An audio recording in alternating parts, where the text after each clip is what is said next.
Ένα συνέδριο με αυτό το τίτλο «Πολιτισμός και βαρβαρότητα» νομίζω ότι σηματοδοτεί μέσα από τα δύο συνθετικά του τίτλου, σηματοδοτεί μια πόλωση αλλά και ταυτόχρονα, θα έλεγε κανείς, σταδιακικά ερμηνευτικά σχήματα, τα οποία πάντα υπάρχουν στην αναπαράστασή μας. Πολιτισμός, βαρβαρότητα, καλός, κακός, εμείς οι άλλοι, ομαλό, παθολογικό και άλλα διαδικά σχήματα, τα οποία παρότι ζούμε σε ένα πολυσύνθετο και πολύπλοκο και διαρκώς μεταβαλλόμενο κόσμο, βλέπουμε ότι σαν αρχικές αναπαραστάσεις παραμένουν δυνατές. Επομένως, οι ευρύτερες ιδεολογικές, κοινωνικές και πολιτισμικές κατασκευές αυτών των διχοτομήσεων νομίζω ότι θα αποτελέσουν το γενικό πλαίσιο του συνεδρίου. L'œuvre et la personnalité d'Edgar Morin, qui malheureusement, comme vous le savez, n'a finalement pas pu être avec nous aujourd'hui, sont en effet immenses et extrêmement stimulantes. À une époque où les formes de barbarie prolifèrent, où la culture occidentale fait face à la mondialisation, et où alors que la communication n'a jamais été aussi facile et immédiate, l'individualisme domine, le travail intellectuel d'Edgar Morin est plus que salutaire. Et je fais notamment référence à son dernier livre, La Voix, où il nous invite à tout repenser, tout revoir, tout reconstruire. Dans le temps, nous pensions que la barbarie sont toujours les autres, les extérieurs, ceux qui ne comprenaient pas notre langue, ceux qui ne comprenaient pas notre culture. Au bout d'un certain moment, nous, les Occidentaux, nous avons compris que la barbarie, c'est nous-mêmes pour les autres aussi. Et nous n'étions pas une barbarie imaginaire, mais aussi une barbarie réelle, qui a envahi des cultures autres. Au bout d'un certain moment, nous avons compris aussi que la barbarie est inhérente à nos sociétés, est inhérente à la culture humaine. Donc, nous n'avons pas qu'à chercher la barbarie dans nos sociétés, dans nos chaînes de pensée d'action. Donc, nous sommes là, dans ce colloque, de penser sur cette question. De quelle manière la violence physique, la violence symbolique est institutionnalisée même. Et parfois, cette violence comporte des logiques, des formes logiques très strictes, dissimulées, cachées dans notre manière de penser et d'agir. Pour traiter plus largement des rapports entre communication et barbarie, je pense qu'il ne faut pas limiter la communication aux images, aux symboles et aux signes.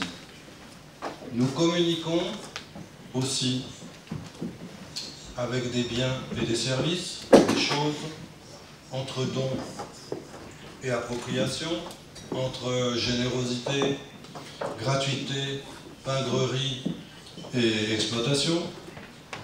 Nous communiquons avec du pouvoir, entre liberté et domination, esclavage, voire extermination. Nous communiquons bien sûr avec des sentiments, entre amitié, amour, non-reconnaissance, voire haine. Nous communiquons bien sûr des savoirs entre vérité, mensonge et manipulation. Les nouvelles technologies et leurs logiciels transitant et émergeant de la toile et de ses avatars et de leurs applications aux réseaux sociaux, tels que Twitter ou par exemple Facebook, déterminent des entités relevant d'autres démarches que celles de la rencontre et du contact physique interpersonnel.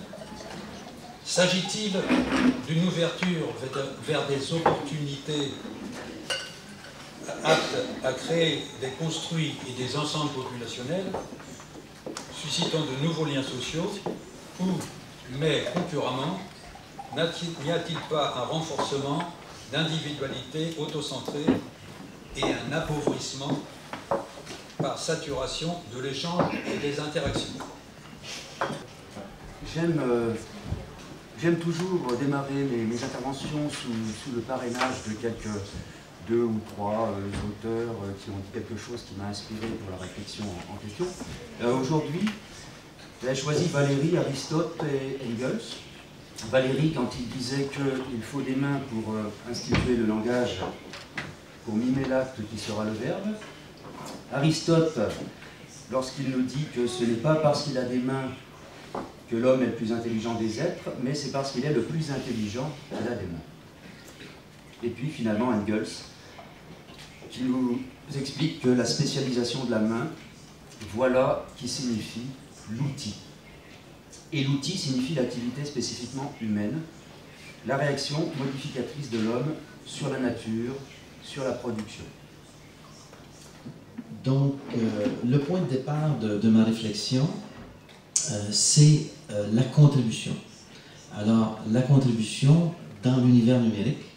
Donc, je veux faire une réflexion qui va partir d'un constat descriptif sur la contribution dans l'univers numérique et je vais essayer de réfléchir sur la contribution comme forme sociale. Donc qu'est-ce que j'ai en tête quand je parle de contribution?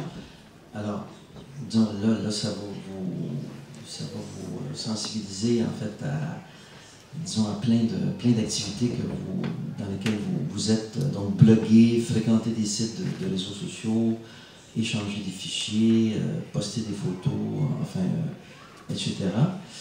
Donc si je faisais une typologie de ce que j'appelle la contribution, ce serait, par exemple, recommander un resto, recommander un livre à acheter, annoter un document, indexer, le taguer, collaborer à la réalisation de documents collectifs, rédiger, organiser des documents, publier en ligne, etc.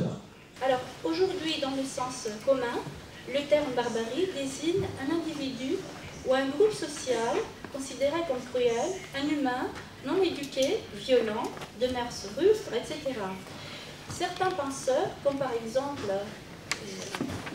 Michel Maffezoli, avancent que ce que les gens appellent barbarie ne serait que l'inconnu, tout ce qui est introduit dans la culture moderne, souvent par le biais des dites nouvelles technologies de la communication, qui perturbent nos usages et nos idées reçues. C'est-à-dire que la barbarie n'existe pas dans le sens, elle n'est pas cruelle. Pourtant, il existe une barbarie naturelle dans le côté dément producteur du délire. On aurait, en Grèce ancienne, par les dieux des livresses qui arrivent à la folie, Dionysos, symbole de la démesure et de l'excès, et c'est une façon d'incorporer, sans laisser dominer, ce qu'il y a de barbare dans l'humain, et qui ne peut donc jamais quitter la société. Vous savez, il y a toujours un côté de barbarie, ce côté dément, donc qu'on doit contrôler quand même. Toute société, elle essaie de trouver les moyens de contrôler ce côté dément qui existe de toute façon. La question de l'ethnocentrisme, qui est un terme relativement récent dans l'histoire de l'humanité, est liée, me semble-t-il, à celle de la barbarie, qui, elle, est une pratique bien plus ancienne. Cette relation a connu dans l'histoire une multitude de formes, différentes, subtiles parfois, grossières le plus souvent, notamment dans ses manifestations xénophobes ou racistes. Avant d'en venir à l'objet concret de cette intervention qui porte sur les débats autour de la création du musée du Quai Branly à Paris, je voudrais simplement rappeler quelques principes de base.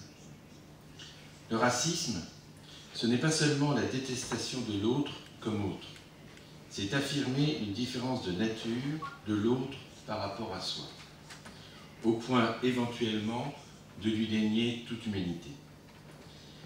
Le fait de dire que le noir est indolent ou indiscipliné est clairement une déclaration raciste. Mais dire qu'il a le sens du rythme de façon innée est aussi un discours raciste. Je suis parti de la formule de Morin, rappelée dans le texte de présentation de ce colloque.